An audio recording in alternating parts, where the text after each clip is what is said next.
let me take that to you, Mr. MN Singh, because the fact is the IPS is no different. We have instances where the IPS also has misused the powers that they have. People are even perhaps more scared in smaller towns of the IPS now than the IAS. You know, who knows what the IPS officer will do if he or she is denied some privileges. Is there something systemically wrong, or do you believe these are isolated cases? Now, Rajdeep, you were discussing a very general thing in a very generic term. No, I'm discussing, I'm giving you a specific example that was exposed this morning, sir.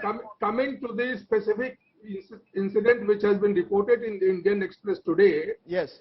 I went through the news item once again, and I found that the officer has denied it, number one. Number two, the manager of the stadium, he says, I am not aware of any such thing that has happened.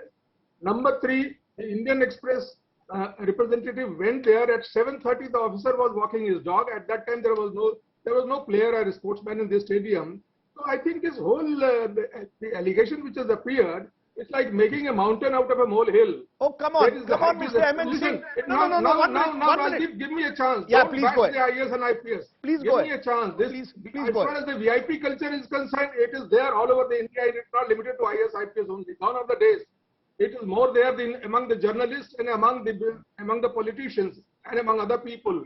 Now, let me tell you, this whole allegation seems to be highly exaggerated, and it is very unfortunate. It seems that some of the staff of the stadium, we are not happy that this officer was walking his dog at 7:30 to 8 o'clock, and they might have instigated such a thing to the media. I see no merit in this allegation at all, and I think don't take it a case of an IAS and IPS. Yes, there may be individual cases where people are a little high-handed, but those days are gone, Rajdeep. Now there are more politicians and more journalists and more other people who are showing their authority around. All IAS, IPSs are moving around in the cities without anything. Nobody recognizes them. No, and look at this ordinary politician. Even a corporator moves about a gunman. Are you telling me that IAS and IPS officers today have less powers and less ability to influence the system than they had, let's say, when you were in service 20 years ago? Well, Rajdeep, the power is very much there. It is their job. It is their duty. The power is given by the law. It is not that the IAS, IPS officers are grabbing the power. It is there, but these are all legal powers.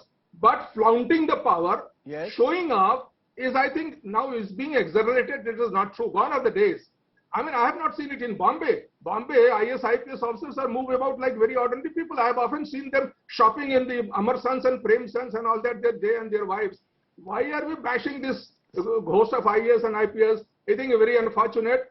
Kindly be fair to them also. And this whole allegation against that IAS officer that he was walking his dog and he had told the sportsman to shut down, and that is not correct. It needs to be inquired into. I don't think we should take this, defame this officer like this. You know, I just have a friend of mine having sent me a message. He says a sports and youth affairs director and IPS had ordered athletes and others not to practice in the morning or evening at Kantivira Stadium in Bengaluru a few years ago because his wife wanted to walk alone. When it became a big issue, officials denied everything and the issue got buried. So there is a huge scope to deny, and I'm getting such stories ever since this story broke in the morning in the newspapers. There are lots of instances that are being cited like this. But you're saying this is exaggeration, this is unfair. I'm engaging in IAS, IPS bashing. I'm only limiting myself to this particular incident. I'm saying about this incident. So, but in this incident, you are making it to a general IAS, IPS issue. That is unfortunate. That is what I'm saying. In this incident also, why should athletes not be allowed to train after 7 p.m.? Why should in the heart of summer, athletes can't train after 7 p.m., but a government servant can walk his dog on the synthetic track? It's amazing. Rajdeep, if the stadium rules allow, by all means, yes, they can do that. No IAS officer or IPS officer go and shut it down and say, don't practice. If the stadium rules allow, have you checked up the stadium rules? The manager, the Chaudhary, the manager of the stadium says that the timing is up to 6 o'clock. And in Delhi, 6 o'clock means dark.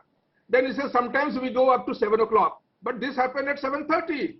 Now, if the stadium rules permit... So are you telling me I would be allowed to walk my dog? Are you telling me I would be allowed to walk my dog on the stadium, which was locked for the average citizen? Come on. If the stadium rules permit it, yes. If the stadium rules do not permit it, no. Now, like you say, take the case of clubs. CCI here, what Wellington Club here. Dogs are not allowed. You may have a dog, but you cannot take them to the club. Similarly, if the stadium rules do not permit, nobody will take it. No. Sir, why IAS officer? No, even ministers cannot take it. You know, Let us check up the rules of the stadium. Okay. And let us not go on bashing the IAS and IPS as a class. Please, for heaven's sake. Okay, We are very ordinary people at the present time. Shailesh Gandhi, are we bashing the IAS and IPS unnecessarily, unfairly? Mr. MN Singh says, you know, this is not fair to bash the IAS and IPS in this manner. Are we being unfair to them? You call them the new VVIP Rajas. There is likely to be an inquiry into this incident, and Mr. MN Singh has just described the script of what the evidence is going to be. This, in India, unfortunately, our rule of law index has dropped to 79. We are a pathetic system. And people with power refuse to admit that they make mistakes. The right thing, the royal thing to do would be for that officer to say that I made a mistake, I'm sorry. This just doesn't happen, because you can get away with complete false statements and the evidence can be multiplied, and media also does not pursue these cases, and media cannot. I can see it. I'm not blaming media. No, do you believe this is the tip of the iceberg? You were information commissioner. You may have got many complaints about bureaucrats, about police officers. Do you believe this is a tip of the iceberg in terms of abuse of power? And the abuse of power could be, let's say someone gets membership of a club, of a privileged club, by breaking the rules. Do you believe that happens? I'm only saying that this is not true only of the bureaucrats. This is true of those who wield power. There is a slight difference. I'm not targeting only the bureaucrats. You know, those who wield power are allowed to get away with this, and that is because our rule of law index is so pathetic. We need to do some introspection and say, without a higher rule of law index, India cannot become a great country no matter what else we do.